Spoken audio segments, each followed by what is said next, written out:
Hey everybody, Brian Von Vier here, back at it again, today asking, in a world where mages exist, why would swordsmen? Leave it down in the comments below if you've got an answer. Mages, wizards, sorcerers, thaumaturges, whatever, if they can do magic stuff and cause things to go boom, why would melee range fighters, swordsmen and the such, exist? I can envision how one can justify the traditional warrior by making the mages limited in number, a pacifist, restricted in their magics in some way, or simply lacking in power. I've been tackling this argument, and it's one that I've found rather difficult to answer. In previous pre-modern, pre-gunpowder societies, it's tended to be that it was only men going off to fight, and fulfilling a combat role. After all, a young man with a pointy stick on average tends to be a lot more effective than the average woman, child, or elder with a pointy stick. Even if the woman, child, and elder could have some marginal use, they weren't used regularly. Maybe they'd be levied as a militia in an emergency, but they weren't used to go out and invade people, usually. So in this case, wouldn't mages become enshrined as a warrior elite, who are the only notable combatants supported by foot soldiers like medieval knights? What I meant to generate discussion about wasn't the whole idea of magic's place in fantasy realms in general. What I mean is, what about your world's mages, and what makes them not dominate your battlefield over the common footman? If your mages can also wield swords like Gandalf, wonderful. I just want to hear about it and understand. How hard is it to learn magic versus melee combat? A basic melee fighter can be trained in months. An archer takes years. A mage may take decades. Training and opportunity costs are a big issue. Remember, even Gandalf used a staff and a sword. And yeah, this can be seen time and time again throughout warfare. Even though swords were a better and more versatile melee weapon, it was a lot easier to train and produce spears. The same story can be seen in guns versus pikes or heavy cavalry, and in archers versus slingers. Swords weren't better than a spear or a polearm, they're just more versatile and expensive, but not better. The general gist of things for all things melee is that range and striking force is king and queen. This is why at the end of the medieval era and at the turn of pike and shot, we see literally pike and shot, the two weapons that provided both range and striking force while being easy to operate. Meanwhile, swords and similarly shorter weapons were regulated to secondary and even tertiary roles.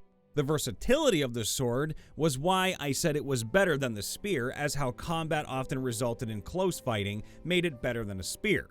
But I never said it was the best melee weapon. I am full-on Team Polak supremacy! Yeah, same here, my guy. Now, an arming sword is very clearly outmatched by a spear at almost any range, as a spear has a variable grip. The spear is much more nimble when held in two hands, has superior reach, and can fight at both short and long distance, and switch between distances in the blink of an eye. You just slide your hand up or down.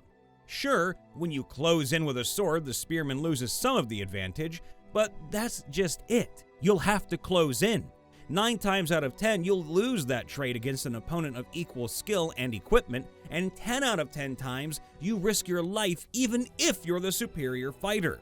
There are very few scenarios in which a match of a sword versus spear favors the sword, and none I can think of where the advantage doesn't rely on specifics of equipment and/or surroundings.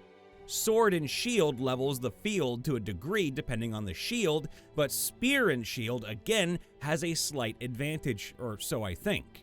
The main advantage of the sword is that you can carry it hands-free, which means you can have one with you at almost any time, and that is a pretty robust and universal piece of equipment being all metal. Being able to sheath it also means it can be drawn quickly.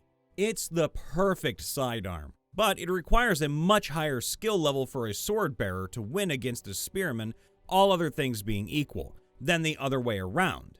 It's better than not having a sword, though, after you've thrown your spear, which is yet another advantage of the latter. So, basically speaking, the spear was considered and called the peasant's weapon for a reason. Back in the day, you could just give a farmer a spear, or in this case, sometimes a pitchfork, and they automatically have reach, range, and a steel, basically little pokey thing that anything can die on, A horse runs into it. A guy runs into it. All you gotta do is sit there and hold it or brace it against the ground. Mages don't have to be combat powerhouses. That's a major trope in D&D and video games, anything that's mainly concerned with combat, but it's a lot less common in fantasy fiction. That doesn't even have to mean they're weak, mind you. Being able to change the weather in minutes is incredibly powerful, but it won't save you from a mugger.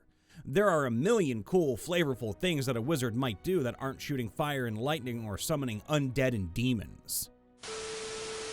Scarcity.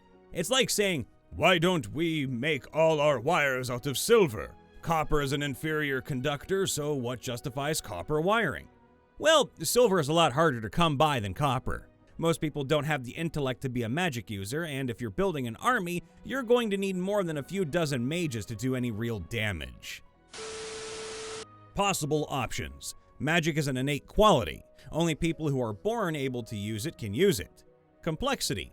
Only exceptionally talented people can master more than the basics. Resources. Magic requires a high cost in reagents to cast, limiting both educational prospects and logistical reliability. Limitation.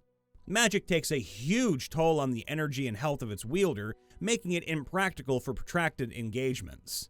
My setting uses a mix of complexity and limitation. Your average foot soldier is able to use magic, but only in a limited way and only with mechanical assistance. Once they run out of the crystalline mana, they use the power of the arcane weapons. It swords out, baby. Actual mages who can use magic without the assistance of a spell plate system are quite rare, due to the complexity of the magic system and the degree of practice it takes to get one's own body to the point where you can cast more than one spell without becoming totally exhausted. If mana was a muscle, a skilled mage would be the equivalent of a bodybuilder or a strongman. I like this breakdown. My magic system uses a little bit of all four. Magic users in my world are born, not made. It's random as well rather than based on bloodlines. Basically, around 2% of people are born with the ability to use magic. Among that 2%, there is a huge disparity in ability. Some will only ever be able to do very basic things, while others could rewrite the laws of nature under the proper circumstances. There is also a specific mineral that serves as a conduit through which the magic user is able to draw power. Over time, the mineral gets used up and a new one must be used. It's somewhat rare and extremely valuable.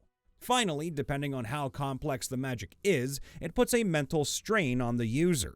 I think of it like trying to overload a circuit with electricity. Normal use is perfectly fine and won't cause any problems, but trying to do too much might literally fry your neurons.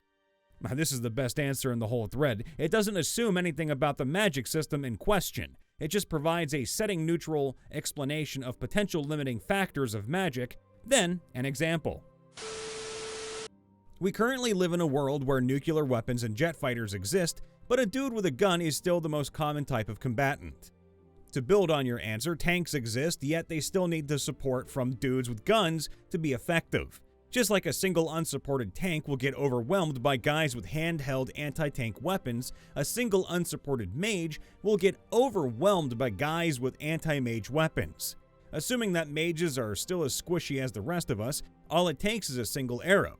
It only makes sense for each mage or small unit of mages to be working alongside forces who can keep them safe while they're doing mage shit. For me, it's the same reason why not everyone in the real world is a master brain surgeon, thank God for that, despite it paying way more than working at KFC. It's hard as hell, and it takes years of dedicated training. In a world where few people have little magic because few people have little magic and others need weapons too. In a world where everyone has magic, it's the same thing in a world where no one has magic, so having a sword is better than not having a sword.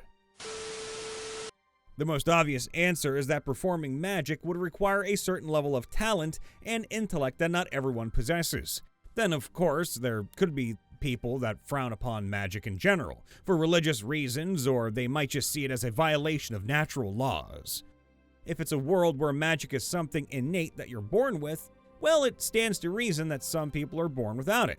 Then there's likely going to be people, especially warrior types, that value physical prowess and perceive magic as something for the weak. Tactical versatility.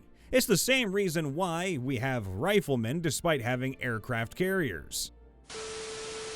Realistically, I think if magic were possible, everyone would learn a little bit of the magic that makes their job easier. So people who do swords would learn magic that helps them in combat. I'm just worried that some people are reading this and thinking, oh yeah, they do magic to give themselves enhanced fighting skills or whatever. No, think magical pocket sand. Conversely, this is also a reason why magic isn't common. Take me, for example. In real life, I use magic to make my job easier.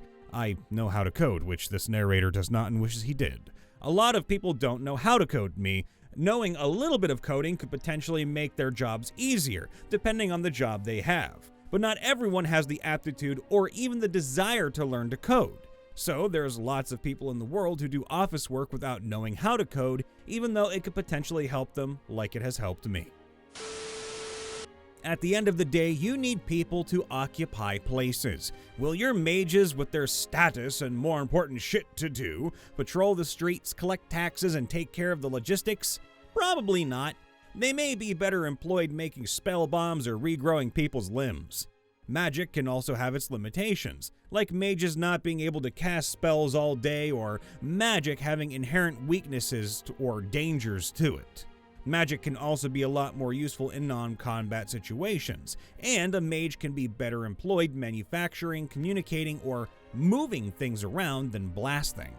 Warfare would have evolved with magic in mind, and countermeasures may be employed, like breaking the line of sight, having materials that can repel magic, or simple protection rituals everyone can learn.